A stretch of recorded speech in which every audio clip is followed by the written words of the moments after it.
नमस्ते दोस्तों, स्वागत है आपका Geeta Panda food vlogs and more channel पर।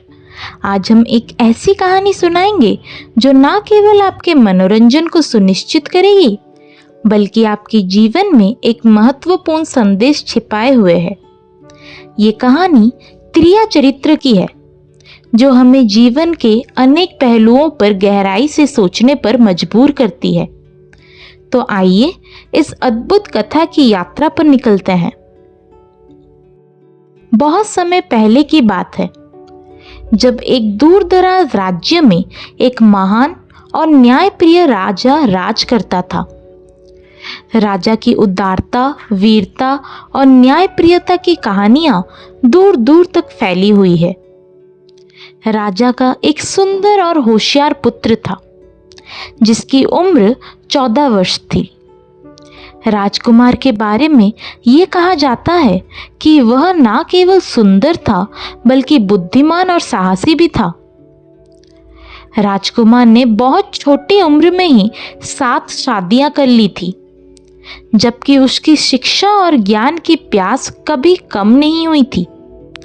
वह प्रतिदिन अपने गुरुकुल जाता था, जहां उसे विविध विद्याओं और शास्त्रों की शिक्षा दी जाती थी। उसका शिक्षक एक अनुभवी और ज्ञानी गुरु था जो उसे राजा बनने के लिए तैयार कर रहा था। एक दिन जब वह अपने गुरुकुल की ओर जा रहा था, उसने रास्ते में एक सुंदर पनिहारिन को देखा। पनिहारिन ने राजकुमार से उत्सुकता से पूछा, हे राजा, आप रोज कहाँ जाते हैं? राजकुमार ने विनम्रता से उत्तर दिया, मैं अपने गुरु से शिक्षा प्राप्त करने जाता हूँ। पनिहारिन ने जवाब दिया, ये तो बहुत अच्छा है, लेकिन क्या आपने कभी त्रिया चरित्र पढ़ा है? राजकुमार ने कहा, नहीं, मैंने ये कभी नहीं पढ़ा है। पनिहारिन ने सलाह दी, आपको त्रिया चरित्र अवश्य पढ़ना चाहिए। राजकुमार ने सोचा कि उसे ये ज्ञान प्राप्त करना चाहिए। उसने तुरंत निर्णय लिया कि वह अपने गुरु से पूछेगा कि त्रिया चरित्र क्यों नहीं पढ़ाया गया है।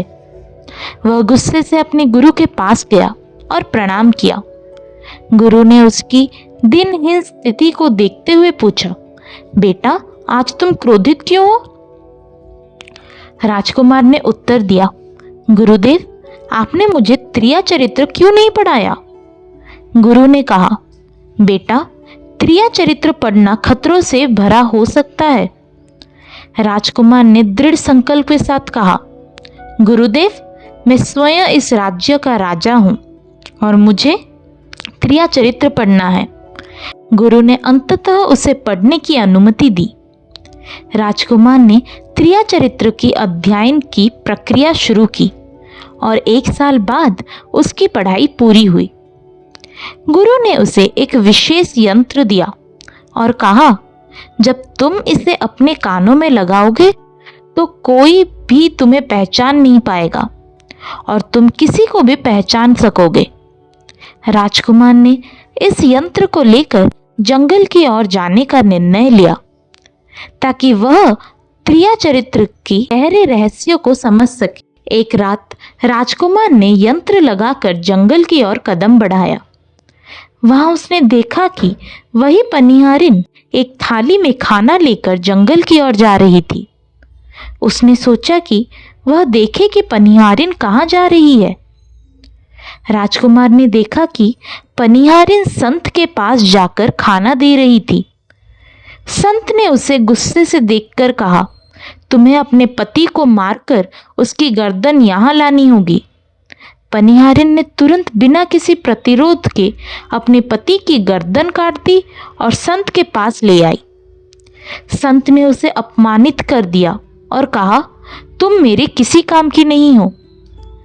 पनिहारिन अपने पति की कटी हुई गर्दन लेकर घर लौट गई और चिल्लाने लगी, किसी ने मेरे पति की हत्या कर दी। अगली रात राजकुमार ने यंत्र लगाकर देखा कि 7 पत्नियां उसी संत के पास जा रही थी।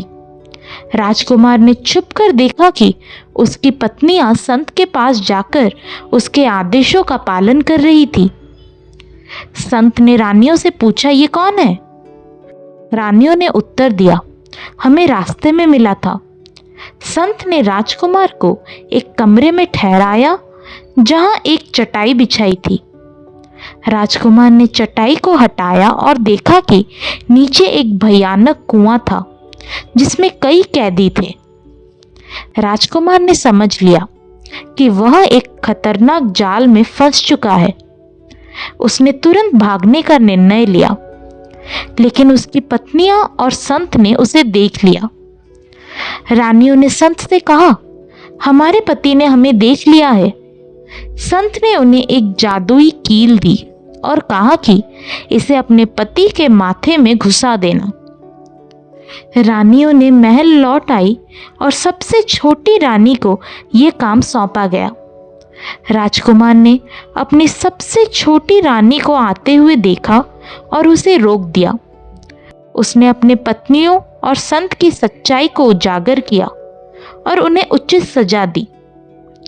राजकुमार ने अपनी सूझबूझ और बहादुरी से सभी खतरों का सामना किया और अंततः सत्य को उजागर किया। उसने अपनी पत्नियों को उनकी गलतियों के लिए दंडित किया और संत के जाल में राज्य को मुक्त किया।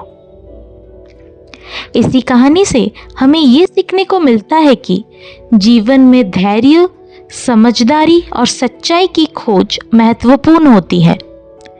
त्रिया चरित्र की ये कहानी हमें सिखाती है कि किसी भी स्थिति में हमें अपनी समझदारी और विवेक का प्रयोग करना चाहिए। आशा है कि आपको हमारी आज की ये कहानी त्रिया चरित्र पसंद आई होगी और आपने इससे कुछ महत्वपूर्ण सीखने को मिला होगा। अगर आपको हमारी कहानी पसंद आई तो कृपया हमारे चैनल को सब्सक्राइब करें, लाइक और कमेंट करें।